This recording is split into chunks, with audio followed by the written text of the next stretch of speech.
Newscast, as we tear through the biggest news headlines of the day. Yeah, we're not shutting down the whole economy, obviously, again, so it's nothing like what we saw during the pandemic. We also have loads of special guests joining the podcast To help us understand what's really going on. And there's no doubt about the constant media headlines have been driving people to think more about their finances. Go behind the headline hype with our podcast every weekday. Newscast. Listen on BBC Sounds.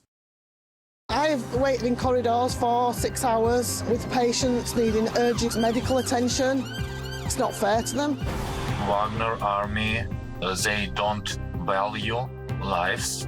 Today we would have had 2 days worth of operating planned in these theatres, and we have nothing planned at all in terms of surgical activity. As much as we didn't get to orbit, the project for us hasn't been a waste. We've learnt a great deal. The BBC News Channel. More than just the headlines.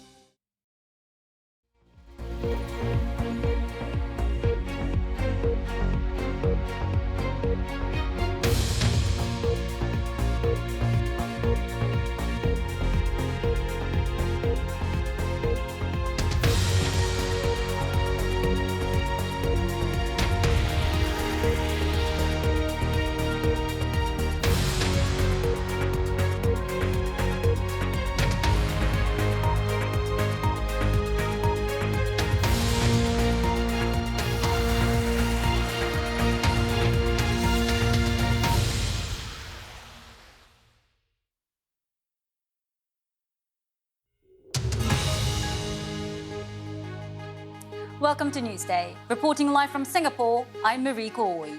The headlines. The extraordinary moment when a 3-year-old girl is pulled out alive from the rubble of the earthquake that's devastated Turkey and Syria. Meanwhile, rescue workers continue the search for survivors as the number killed soars to more than 7,000. Some of the worst affected areas are near the earthquake's epicenter. The BBC's Anna Foster is one of the first journalists to reach the heart of the disaster zone. If you picture 8, 9, 10 buildings all collapsed in a row, the debris mixed together, it is astonishing, and that is replicated across what is a big city here. In other news, President Biden is due to give his State of the Union address to a divided Congress, flanked by a Republican Speaker of the House. And showcasing the work of a 17th century Dutch master, the largest ever collection of Vermeer paintings goes on show at the National Museum of the Netherlands. His use of light and color and of sharpness and blurred things, which makes this painting a sort of experience of viewing. Live from our studio in Singapore. This is BBC News. It's Newsday.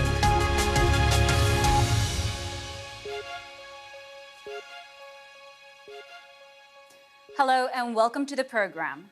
A huge rescue effort is continuing for a second night in freezing temperatures to find survivors of Monday's earthquakes in Turkey and Syria.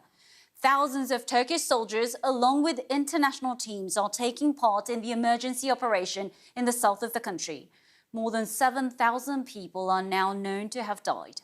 Our Middle East correspondent Anna Foster has spent the past 2 days travelling alone towards the epicenter of the earthquake in southeastern Turkey, and she was one of the first journalists to arrive there.